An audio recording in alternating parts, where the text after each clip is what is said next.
It's been nearly 2 years since Nintendo took Mario 3D All-Stars off the shelves. Once fans could no longer access the game, all hell broke loose. Some broke out into riots, some were ignorant of the issue, denying its global importance, and most people didn't care.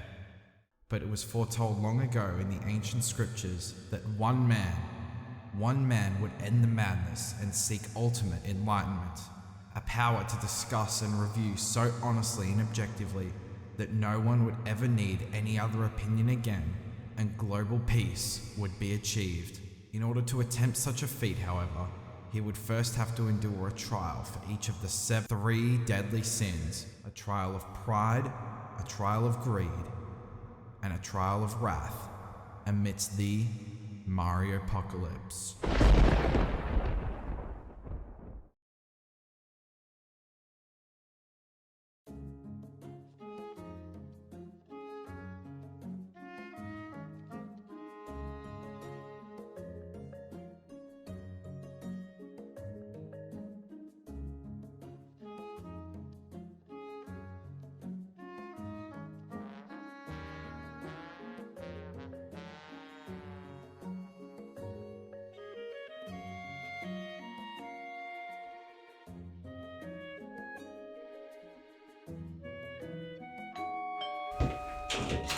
Fellow YouTuber Boy Dion.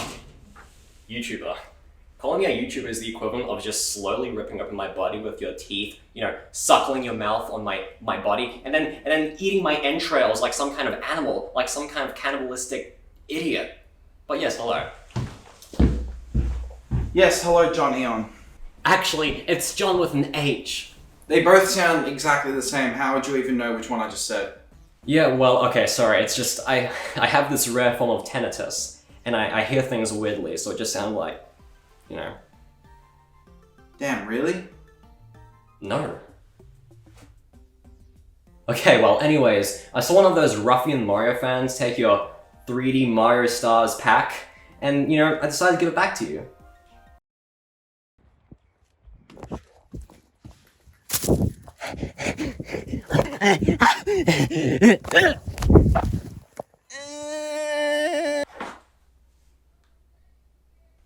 Oh. Well. Did you know it's incredibly rare as they stopped producing these in March of 2021 for the Mario 35th anniversary? These Nintendo no-lifes have been gathered outside my house for a year and a half trying to get my last copy as I took it from the Target clearance section. Well, you know what they say. Time is relative. Great, you fed them, now they're never gonna leave. Hello NPCs! I assure you, none of you want this game, it is complete crap. Well, what do we want? Look, you freaks are mad that I bought the last copy of Super Mario 3D All-Stars and there are none left for you, right? What if I told you all about a better game? Then will you go away? You didn't even buy it, you stole it from my infant son. It's just an overpriced collection of old-ass games run through an emulator with no new features added. Actually, it does have enhanced textures and widescreen support. Not helping, Johnny Young. That's not even across all the games. Actually, it's John with an H. Well, I guess we're in it for the long run. John, fetch me my copy of Super Mario 3D World plus Bowser's Fury. I'm going to teach these losers all about a good Nintendo re-release. Of course not. I'm already trapped in here because of your idiocy.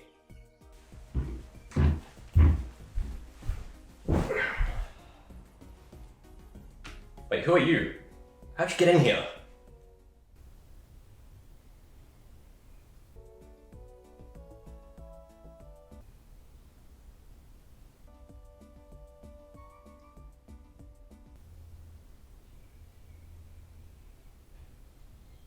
The Wii U, the console we love to hate, I would say can't be completely shunned for its lacking first-party support. We got a lot of high-quality games that just never got their fair chance and did not perform as well as they definitely could have on a more successful console. Being Nintendo's first HD console, most of these first-party offerings were polished with the usual Nintendo seal of approval and were gorgeous as all hell. Naturally, not wanting these games to go to waste, Nintendo thought, hey, why not re-release some of these Wii U gems for the exact same price with a few little extra knickknacks thrown in there. Mario Kart 8 Deluxe first released for the Nintendo Switch in April 2017, roughly 2 months after the Switch's release, giving the game another shot in the field. Some Wii U fans were upset at the fact that they had to buy the whole game again just for the battle mode and the original DLC included, as the Wii U version was now completely obsolete. The game only went on to be the best-selling Switch game. Was it worth it?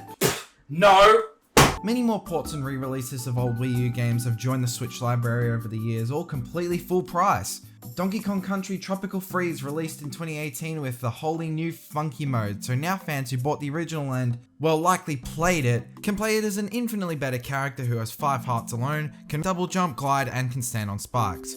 Full price. You can also buy New Super Mario Bros. U again, playing as Toadette, who becomes Peach for some reason. Full price again. Definitely worth it. There's Pokken Tournament Deluxe, again full price, some new fighters, getting a little bit better. Pikmin 3 Deluxe, some new missions and some small other things. That one's not too bad. If it weren't for this game, I would have never played it at all. But there's one in particular, a port so good that it blows the competition out of the water. A port that offers a whole new 3D Mario experience, a whole new world, new assets, story, bosses and shrines to collect, like a whole new giant Super Mario Odyssey kingdom. Super Mario 3D World plus Bowser's Fury released for the Switch in February 2021, featuring an online co-op multiplayer and a whole new 3D Mario campaign. The main game in this package, Super Mario 3D World, initially launched for the Wii U in 2013, following after the previous 3D Mario game on console, Super Mario Galaxy 2, but instead shifting gears almost completely to a whole new style of 3D platforming to take after its shorter, lamer, older brother, Super Mario 3D Land.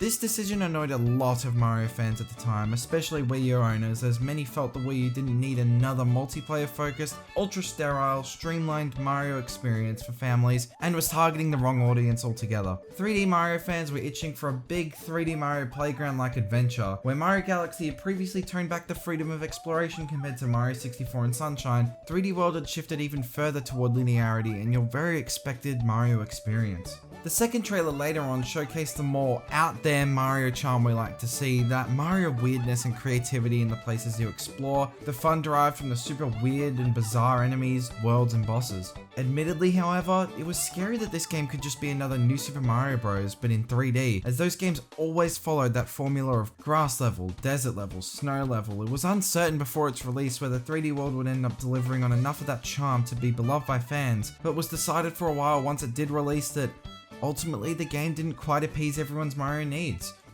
So the game begins with a Sprixie princess being kidnapped by Bowser along with a bunch of others, who knows why, and so he must save them. That's the entire plot. 3D World follows an array of levels lacking a moving camera, fixed in its path, and levels that are a lot more linear in nature, that lead to a goal pole to complete each level. Not only that, but we also have the more traditional Mario-styled world map, with levels unlocking in a set order, leading to a castle at the end to move to the next world, alongside pretty standard Mario World themes: grassy, desert, snow, cloudy, Bowser, etc. However, that definitely doesn't mean the levels follow that same standard. Sure, the world follows these themes a little bit, but then you'll get some level in this cool new circus theme, or a water level riding atop Plessy, or some other theme altogether that just has nothing to do with the type of world you're in. The levels, although sometimes basic, can be a lot of fun to muck around in 3D compared to their similar 2D Mario counterparts, where the whole extra dimension still adds that nice extra touch of exploration and freedom to the 2D Mario formula.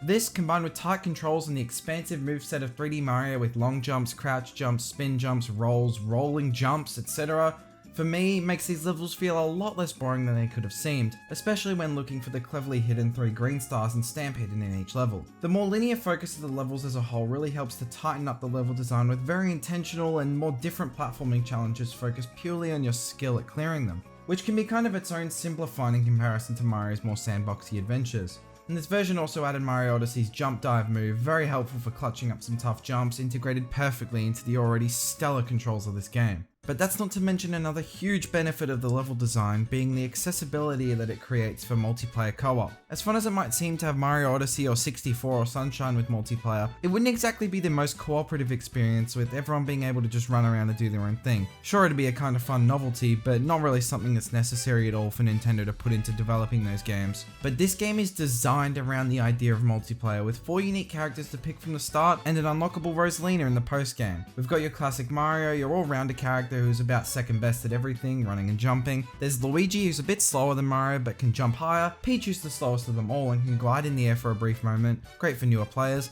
and Toad, who runs at blazing speed, so choose him at higher skill to avoid being the one who runs so fast they fall off the level half the time. Then there's of course Rosalina, who gets the spin ability from Mario Galaxy as a double jump, but it can also be used as an attack. She's probably just the best character, but it all depends on the playstyle. To get to Rosalina, however, you'll need to get through the main game, traversing through various worlds with all kinds of levels as discussed before. An open Savanna area, a Mario Kart homage, some wonderful boss fights, although they do repeat, a lovely Japanese style temple, a piranha plant ridden swamp, all using of course the new and returning power-ups in this game. We've got the cat suit to live out all your furry dreams, able to scratch attack, dash down through the air and climb walls. This power up is honestly a lot of fun. It often helps with the platforming and is amazingly well designed in tandem with the levels that offer alternate routes around the levels if you can manage to climb up the walls. There's the double cherry, giving you up to 5 clones if enough cherries are grabbed. This one is just pure chaos and will often result in half your clones falling off the map, getting stuck or off course, or getting stolen by another player since you control all of them at once. There are other random ones like propeller blocks, cannon blocks. I detest having to hold Y all the time to stop these things from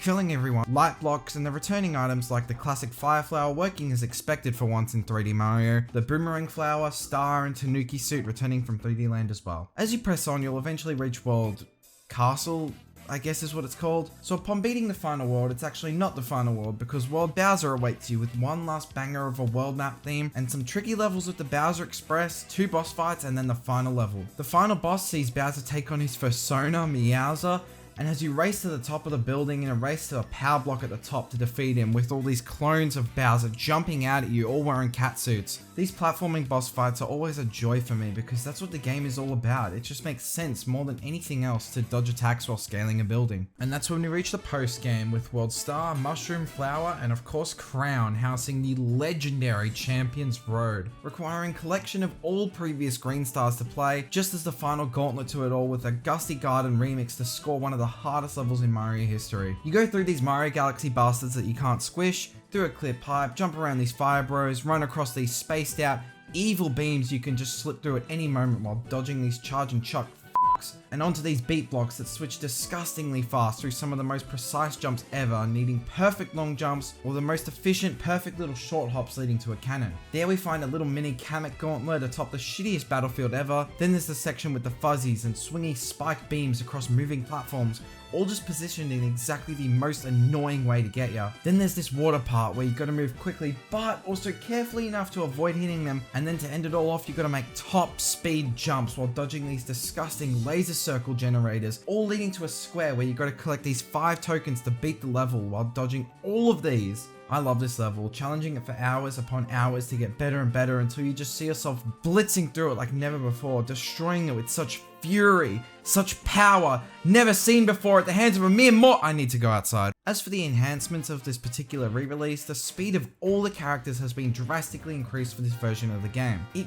really helps highlight the great design of the levels without taking all too long sitting around and running through the planar areas from obstacle to obstacle. So not only did we get a huge extra content expansion of the main game, but the main game has received this huge balancing change where some parts of certain levels had to be reworked around the new speed. Not only that, but we have the addition of an online multiplayer, which most of the footage shown so far has been within this online mode. It ran pretty well for me with some dips here and there, but mostly alright with shitty Australian internet from across the north and south of the entire country. At the end of it all, you can really see a lot of the charm this game has, especially in its improvements in this version, and a lot of the expertly handcrafted obstacles and ideas implemented into a masterclass of level design. And although not being mentioned, the presentation shown so far speaks for itself for how gorgeous and polished the game is. Of course, this is first party Nintendo in full swing, in addition to the soundtrack being chock full of memorable jams. Although, when all is said and done, this all might still not be enough for some players to really get into this game. Some people are just all about that fantastical exploration.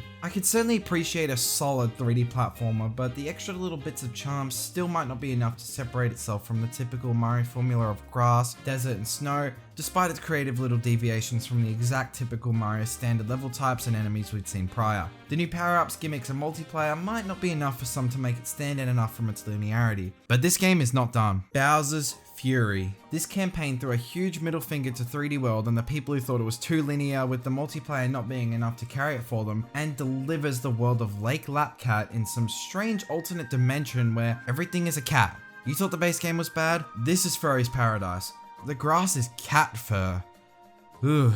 In terms of length, Bowser's Fury is pretty short and sweet, maybe taking about 5 to 6 hours to do everything, which is no slouch for additional content. You'll arrive to see a horrifying Bowser, all weird and giant and goopy and just filled with rage. Bowser Jr. gives you a brief summary and joins you on your adventure to paint these little things around the place that gives you items and stuff, but he can also be controlled by player 2. It kinda sucks controlling him because you don't get your own screen or anything, but it's better than that stupid star pointer from Mario Galaxy for player 2.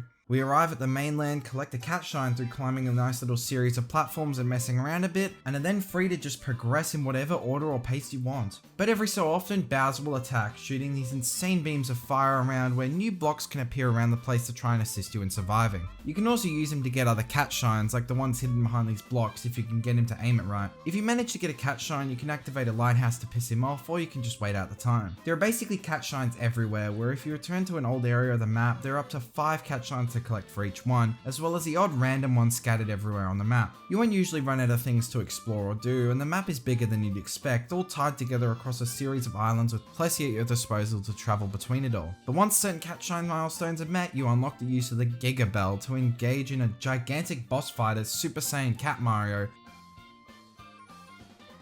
What the fuck is going on? It's batshit insane, but honestly pretty fun, and then he goes and cries once you beat him, and you do it again with more space on the map having been unlocked. The types of levels you come across are a lot of fun and less random than the base game, not to mention the all-new soundtrack and completely free camera, and lack of a live system, a map for fast travel to different lighthouses marking the different areas. Everything feels just completely different, and it's a wonderful change of pace still within the 3D World engine. The kinds of levels are your typical well-designed Mario kinds of levels, just all contained within its own huge world, bosses to fight, ski shoes to ride or slide on, ledges to climb, clear pipes to zoom all around in, invisible platforming, platforms to ride on. There's a lot of variety once again, despite the whole thing being contained to one nice little world. Oh, and the final boss fight, it sure is something. Upon expelling all the goop from Bowser, you ride around on Plessy trying to regain the Giga Bells, a pretty great end to the whole thing. Bowser's Fury is truly a reminder that we're beyond that dreaded era of ultra-sterile Mario games, adding to a game that was heavily criticized for at least partially contributing to that era, lacking in anything beyond the standard, streamlined Mario experience, with something as silly, creative, explorative, and out there as you can get with Mario. I feel I need to say it again, this mode is super weird in its ideas. It feels like some crazy experiment, maybe for a style of Mario to come with bigger and more expansive levels, with this feeling a bit like a huge Mario Odyssey kingdom just going off the map alone. Who knows? But it rounds out the package of Super Mario 3D World plus Bowser's Fury extremely well into a joyful surprise for Mario fans, and proof that Nintendo can do ports and re-releases that truly offer a great deal. This game in the end, this re-release is jam-packed with new content and refinements, creating an amazing package that I think more than justifies a second purchase for fans of the original Wii U release. Hell, being on the Switch alone feels like a match made in heaven with these quick, beautifully designed levels that aren't very hardware intensive, but still deliver an incredibly polished console experience that might just be enough reason to give this game another go. Maybe to play in bed or on the couch on a lazy day.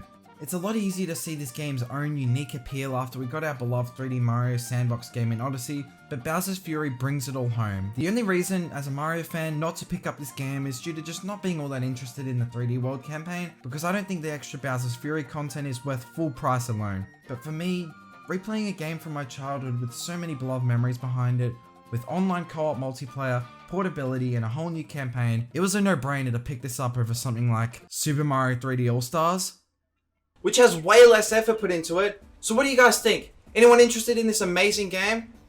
No! We want Mario! We want Mario! We want Mario! We want Mario! That chant doesn't even make any sense. I mean, you just told them all about a Mario game, and now they're chanting for another one, as if you didn't just waste all your time talking about one with your meaningless life. I mean, what are these people doing?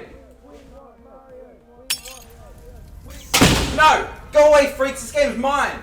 Wait, what?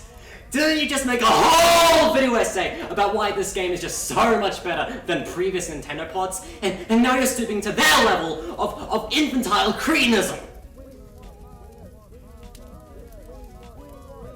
Because it has enhanced textures and widescreen support across 2 of the 3 included games!